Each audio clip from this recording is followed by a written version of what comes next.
விஜய் கார்த்திக் பேசுகிறேன். ஒரு வழியாக சைக்கிள் பிரிவில் பிடிக்காமலே அந்த போன வீடியோவில் சொல்லியிருப்பேன், ஒரு ஃபெவிக்விக் கம்மை எடுத்து அந்த பிரிவில் செயின் பிடிக்கிற மாதிரி கொஞ்ச நேரம் ஊற்றி ஒட்டி ஒரு 200 கிலோமீட்டர் ஓட்டி நான் வெஸ்ட் பெங்கால் வந்துட்டேன்.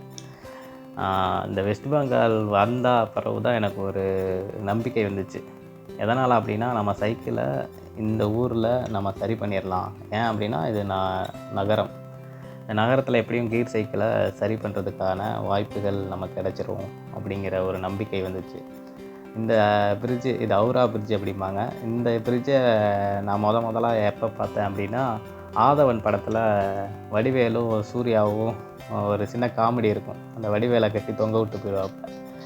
அந்த நினைவுகள் வந்துச்சு. அதுக்கப்புறம் சின்ன வயசில் பார்த்த காட்ஸில்லாங்கிற படத்தில் அந்த காட்ஸில்லா கடைசி சீனில் வந்து பார்த்திங்கன்னா, இதுக்குள்ளே இந்த மாதிரி ஒரு ஃப்ரிட்ஜில் தான் மாட்டும். அந்த பெரிய விலங்கு இதுக்குள்ளே மாட்டும், சுட்டு கொள்ளுவாங்க. அதுவும் நான் வந்துச்சு. இப்படி இந்த பயணத்தில் நம்ம குழந்தையாக இருந்து நம்ம பார்த்து ஏங்கி கனவு கண்ட ஆசைப்பட்ட ஒவ்வொரு விஷயங்களும் வந்து போச்சு. கசப்பான நினைவுகள், இனிமையான நினைவுகள், பயந்த நினைவுகள், ஸ்கூலில் நடந்தது, கல்லூரியில் நடந்தது, வேலை செய்யும்போது நடந்தது, நம்ம வாழ்க்கையில் வந்து போன மனிதர்கள், அதில் அன்பான மனிதர்கள், நம்மளை பிடிக்காத மனிதர்கள், நமக்கு பிடிக்காத மனிதர்கள் அப்படின்னு இருப்பாங்க இல்லையா, அவங்கெல்லாம் நினைவுக்கு வந்துட்டு போனாங்க. இந்த பயணம் அப்படிங்கிறது வந்து எங்கேருந்து ஆரம்பிச்சிருக்கும் அப்படிங்கிற ஒரு கேள்வி எனக்குள்ளே எப்பயுமே எழுந்துக்கிட்டே இருக்கும். நான் யார், எங்கேருந்து வந்தோம், எதனால் இந்த வாழ்க்கை அப்படிங்கிற ஒரு கேள்வி எழுதிக்கிட்டே இருக்கும் எப்பயுமே. அப்போ தான் அந்த பயணத்தை பற்றி ஒரு புரிதல் வந்துச்சு. இந்த பயணம் எப்போ தொடங்கியிருக்கும் அப்படின்னு. ஏதோ இந்த சைக்கிளில் இங்கேருந்து இவ்வளோ தூரம் போகிறது, வெஸ்ட் பெங்கால் வந்துட்டேன், இது ஒரு பயணமாக சொல்கிறோம். ஆனால் நம்ம பயணம் எங்கேருந்து தொடங்குச்சு அப்படிங்கிற ஒரு கேள்வி எப்பயுமே மனசை தொலைச்சிக்கிட்டே இருக்கும், கேட்டுக்கிட்டே இருக்கும், அடிச்சுக்கிட்டே இருக்கும். அப்போ நான் எங்கே இருந்தேன், எங்கேருந்து வந்திருக்கேன் அப்படிங்கிற கேள்வி எனக்குள்ளே இருந்துக்கிட்டே இருந்தது. இப்போ வரைக்குமே இருக்கும் அந்த கேள்வி. அந்த கேள்வி நான் அப்பா வழியாக அம்மாவோட கருவை அடைஞ்சு அங்கே சின்ன சிசுவாக இருந்து 10 மாதங்களில் கண், காது, மூக்கு, உடம்பு, கை, கால், விரல், முகம், ஆணா பெண்ணா அப்படிங்கிற ஒரு வடிவமைப்பு கொடுத்தது ஒரு பயணமாக நான் பார்க்குறேன். அதுக்கப்புறம் வெளியே பிறந்த உடனே கண்ணு கூட தெரியாமல், பேச தெரியாமல், காது எந்தளவுக்கு கேட்கும்னு தெரியல, நடக்க முடியாமல், அப்படி ஒரு ஊனமாக தான் ஒரு பிண்டமாக ஒரு குழந்தையாக உயிரோடு பிறக்கிறோம். இந்த உயிரோட தேவை தான் காற்றுக்கு தேவைப்படுது, இந்த உயிர் வாழ இந்த உடம்புல இருந்து. அதுக்கப்புறம் தண்ணீர் தேவைப்படுது, அதுக்கப்புறம் பசிக்காக உணவு தேவைப்படுது. இது ஒரு பயணமாக பார்க்குறேன். அதுக்கப்புறம் வளர்கிறேன், கொஞ்சம் கொஞ்சமாக வளர்கிறேன். எனக்கு கண் தெரியுது, நடக்க முடியுது, பேச முடியுது, பார்க்க முடியுது, உணர முடியுது. இது ஒரு பயணமாக பார்க்குறேன். அதுக்கப்புறம் அப்பா அம்மா பேசும் மொழியை நான் கற்றுக்கிறேன். நான் தமிழன் அப்படிங்கிறனால தமிழை கற்றுக்கிறேன். ஒருவேளை நான் ஒரு ரஷ்யாக்காரனாக இருந்தால் ரஷ்யன் மொழி கற்றுருந்துருக்கலாம். அப்போ மொழிக்கு சொந்தக்காரனும் கிடையாது, ஒரு இடத்துக்கு சொந்தக்காரனும் கிடையாது, ஒரு இனத்துக்கு சொந்தக்காரனும் கிடையாது. நான் யார் அப்படிங்கிற ஒரு கேள்வி வருது. இதுவும் ஒரு பயணம்தான் போல் இருக்குது. இந்த சைக்கிள் பயணில் நம்ம வாழ்க்கையே ஒரு பயணம்தான் அப்படிங்கிறதையும் எனக்கு திரும்ப திரும்ப ஏதோ ஒரு விஷயம் சொல்லிக்கிட்டே இருக்குது. இப்போ நம்ம தமிழ்நாட்டில் இருக்கனால தமிழ் பேசுகிறோம்.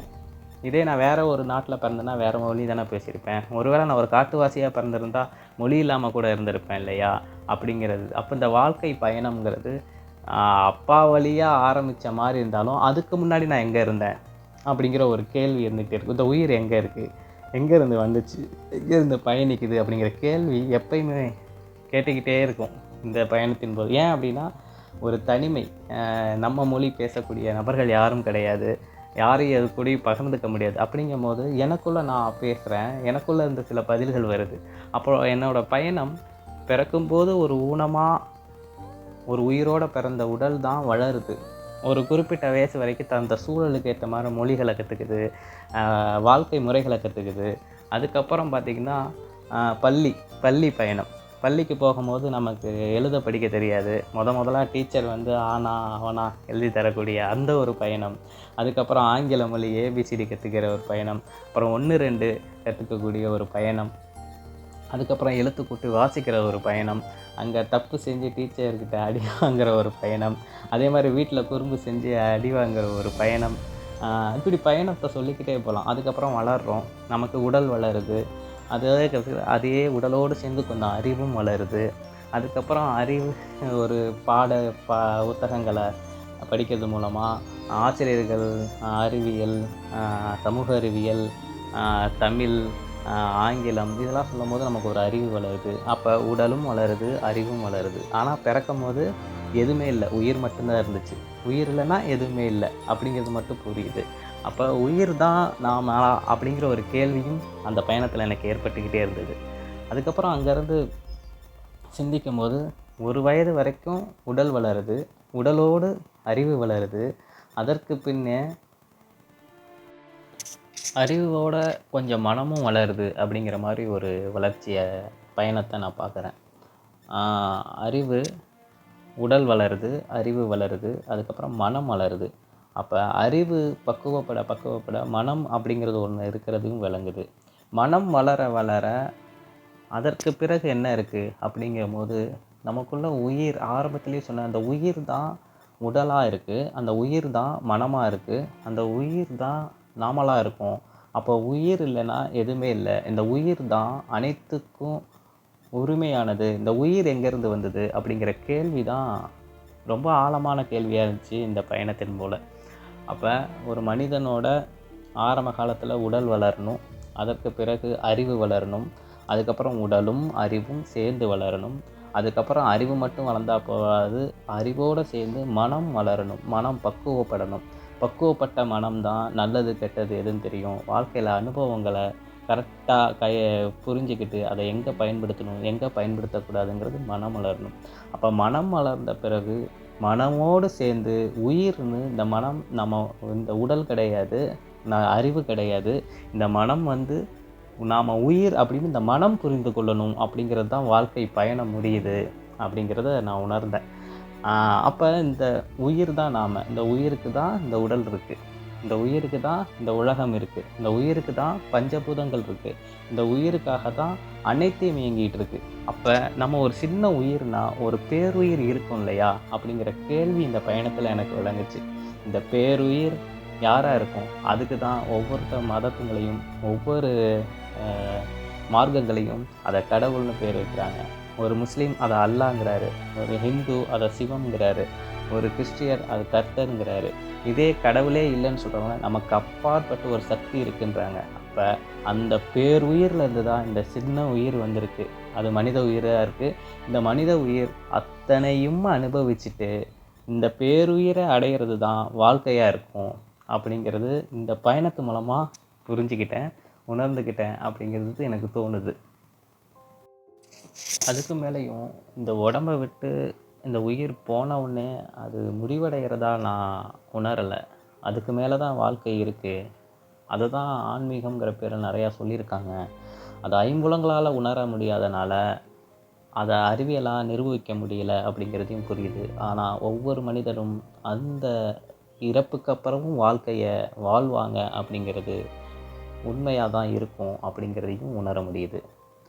அதுக்கப்புறம் இந்த பயணத்தில் எப்படியும் வெஸ்ட் பெங்கால் வந்துட்டேன். சைக்கிளு ரிப்பேராக இருந்தது.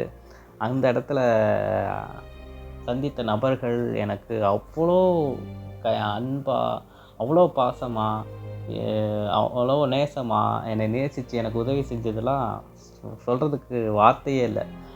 நாங்கள் வந்த உடனே குமரேசன் தோழர் மூலமாக கிடைச்ச ஒரு கம்யூனிஸ்ட்டு நண்பர் அங்கே கிடைச்சார். அவர் பேர் முரளி மோரே. அவர் என்னை யூத் சென்டருக்கு கூப்பிட்டு போய் அங்கே நீங்கள் ஸ்டே பண்ணிக்கலாம் அப்படின்னு அங்கே தங்க வச்சார். அங்கே 200 தான், ஒரு நாளைக்கு 200 தான், எல்லா வசதியும் இருந்துச்சு. அங்கே நிறையா பசங்க வந்திருந்தாங்க, எக்ஸாமுக்கு வந்திருந்தாங்க, ஸ்போர்ட்ஸ்க்கு வந்திருந்தாங்க. அவங்களும் என் கூட தங்கியிருந்தாங்க. அவங்களோட பேசிக்கிட்டு இருந்தேன். அங்கே பேசிக்கிட்டு இருக்கும்போது அங்கே நிறைய பேர்கிட்ட கேட்டேன், இங்கே சைக்கிள் சரி பண்ணுற கடை ஏதாச்சும் கிடைக்குமா அப்படின்னு கேட்டேன். யாரும் எனக்கு தெரியலையே அப்படின்ட்டாங்க. அவங்க பெங்கால் தான் பேசினாங்க. சில பேர் வெளி மாநிலங்கள்லேருந்து வந்தவங்க அவங்கவுங்க மொழி பேசினாங்க.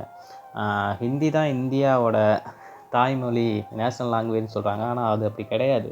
ஒவ்வொரு மாநிலங்களையும் ஒவ்வொரு மொழி இருக்குது. இப்போ வெஸ்ட் பெங்காலில் பெங்காலி தான் பேசுகிறாங்க, ஹிந்திலாம் பேசலை.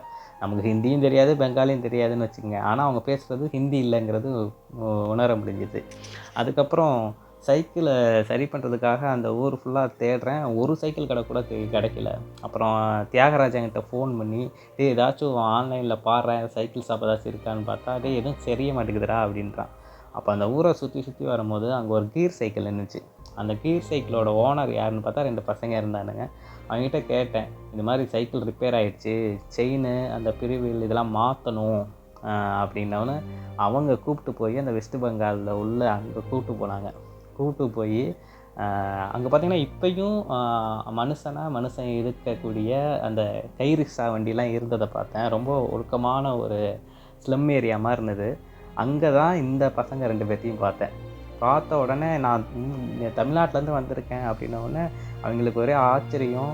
அது இல்லாமல் அவங்க 2 பேருமே சைக்கிளிஸ்ட்டு. சைக்கிள் தான் அவங்களோட வாழ்க்கையே. சைக்கிள்னால் எப்படி, சைக்கிள் ஓட்டுறது மட்டும் இல்லை, அது ஆணி வேறு அட்டு வேறு பிரித்து அதை திருப்பி அசம்பிள் பண்ணுற அளவுக்கு அறிவு இருந்தது. அப்போ தான் எனக்கு புரிஞ்சிச்சு, ஒரு விஷயத்த படிச்சுலாம் நம்ம ஒன்றை கற்றுக்க முடியாது. ஒன்றை வாழ்க்கையாக மாற்றிக்கிட்டோம்னா அதில் நிறையா விஷயம் நம்ம கற்றுக்கலாம். அதுக்கு உதாரணமாக இந்த 2 பசங்க இருந்தாங்க. என் சைக்கிளை எந்த ஒரு காசும் வாங்காமல் அதுக்கான மெட்டீரியலுக்கு மட்டுமா நான் காசை வாங்கிட்டு அவ்வளோ சூப்பராக சர்வீஸ் பண்ணி அதில் ஸ்டண்ட்லாம் பண்ணி காமிச்சானுங்க. அப்போ தான் எனக்கு சரியான இடத்துக்கு வந்திருக்கோம், சரியான நபர்களை பார்த்துருக்கோம். இதுதான் இந்த உயிருக்கு வழங்கக்கூடிய அத்தனை பாக்கியம் அப்படிங்கிறது புரிஞ்சிச்சு. ஒரு உயிர் ஒரு விஷயத்தை நோக்கி நகர்ந்துச்சுன்னா அதுக்கான உதவியை இந்த பிரபஞ்சம் நிச்சயமாக தருங்கிறத ஒரு அத்தாட்சியாக தான் பார்க்குறேன். அதுக்கப்புறம் வெஸ்ட் பெங்காலில் ரோட்லேயே இந்த ட்ரெயினும் போகிறத பார்த்துருக்கேன், இந்த ட்ரோன் அப்படிம்பாங்க. அப்புறம் அங்கே நைட்டு தங்கியிருந்தேன். அங்கேருந்து மாடியில் இருந்து மாலையில் எடுத்த வீடியோக்கள் தான் இது. அந்த ரூமில் இருந்து ரொம்ப அற்புதமான இடம், அழகான மனிதர்கள், அன்பான மனிதர்கள், நம்மளை சூழ்ந்து உயிர்கள் தான் இருக்குது. இங்கே அன்பு மட்டும்தான் இருக்குது. அன்பு தான் வாழ்க்கையை தரும் அப்படிங்கிறத எனக்கு வெஸ்ட் பெங்கால் கற்றுக் கொடுத்துச்சு. அதுக்கப்புறம் பார்த்திங்கன்னா அங்கே கிடைத்த இனிப்பு பண்டங்களோட சுவையே அலாதி தான். அந்த மார்க்கெட் ஃபுல்லாக நைட் சுற்றினேன். விதவிதமான உணவு, இது வரைக்கும் பார்க்காத சுவைக்காத அத்தனை உணவுகளும் சாப்பிட்டாச்சு. ரொம்ப அழகான ஆசிர்வதிக்கப்பட்ட ஒரு ஒரு ஒரு உயிராக எந்த ஒரு தேவையும் இல்லாமல் ஒரு மனநிலையில் இருந்த அந்த வாழ்க்கை அவ்வளோ அற்புதமாக அவ்வளோ சுவாரஸ்யமாக இருக்கும் அப்படிங்கிறத இந்த பயணம் எனக்கு நிரூபித்து காட்டுச்சு. இந்த வாழ்க்கை ஃபுல்லாக நம்ம பயணிக்கணும், எந்த இதையும் நம்ம சேர்த்து வைக்கக்கூடாது, எதையும் சேர்த்து வைக்கக்கூடாது. சேர்த்து வச்சா தான் அதை காப்பாற்றுறதுக்காக ரொம்ப சிரமப்பட வேண்டியது இருக்குது அப்படிங்கிறது புரிஞ்சிச்சு. இந்த வாழ்க்கையை பாரமாக மாற்றிக்கிறதுங்கிறது நிறையா சேர்த்து வச்சுக்கிறது. சேர்த்து வைக்க வேண்டிய ஒரே விஷயம் அன்பான உலகத்தை மட்டும்தான். அதை தவிர வேறு எதை சேர்த்து வச்சாலும் அதை பாதுகாக்கிறதுக்காகவும் அதை பராமரிக்கிறதுக்காகவும் மனிதன் தன்னோட பேராற்றலை விரைய பண்ணிக்கிட்டு இருக்கானோ அப்படிங்கிறது தான் தோணுச்சு. இப்படி ஒரு வாழ்க்கையை தான் நம்ம வாழணும். நம்ம கடைசி வரைக்கும் அன்பு சூழ்ந்த ஒரு உலகத்தில் தான் நம்ம வாழணும். அதுக்கு நம்ம அன்பாக மாறணும். ஏன்னா உயிரோட இயல்பே அன்பு தான் அப்படிங்கிறது புரிஞ்சிச்சு. இந்த உயிருக்கு அனைத்தும் வழங்கப்படும். அதுக்காக தான் இந்த பிரபஞ்சமே இயங்கிக்கிட்டு இருக்கு. அந்த பிரபஞ்சத்தோட மையமாக இறைவன் இருக்கிறார் அப்படிங்கிறது இந்த பயணம் எனக்கு உணர்த்துச்சு. ஏன்னா எனக்கு கிடைச்ச உதவிகள், எனக்கு கிடைச்ச பாதுகாப்பு, மொழி இடம் அறியாத இடத்துல எனக்கு இத்தனை உதவியும் இத்தனை பாதுகாப்பும் கிடைச்சிருக்கு அப்படின்னா இந்த உலகம் அன்பால் சூழ்ந்தது, அன்பால் இயங்கிக்கிட்டு இருக்கு. ஒரு நாள் இந்த உலகத்தில் கடைசி வரைக்கும் ஒன்று இருக்கும்னா அது அன்பாக மட்டும்தான் இருக்க முடியும். உயிரோட இயல்பு அன்பு அப்படிங்கிறத இந்த பயணம் எனக்கு உணர்த்துச்சு.